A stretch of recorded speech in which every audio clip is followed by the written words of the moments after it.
আসলে জামাইয়ের কিছু কথা শুনতে হয়।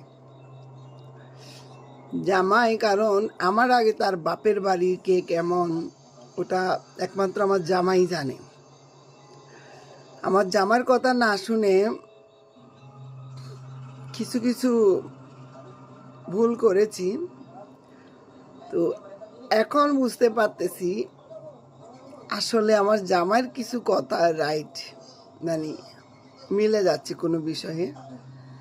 তাই এখন থেকে জামাইয়ের কথা মতে চলবো। জামাইয়ের কথা মতো চলবো বলতে জামাইয়ের কথা মতোই তো চলা হয় প্রত্যেকটা নারী। কিন্তু এমন কোনো বাজে কথা আবার শুনবো না যে যেটা রাখার মতো না। কিন্তু ওর বাপের বাড়ির কারো কিছু বা কোনো যদি জানতে হয় ওর থেকে অবশ্যই জেনে নেব। ও যেটা বলবে সে মতে চলতে হবে, কারণ আমার আগে ও বাপের বাড়ির লোককে ও আগে চিনে।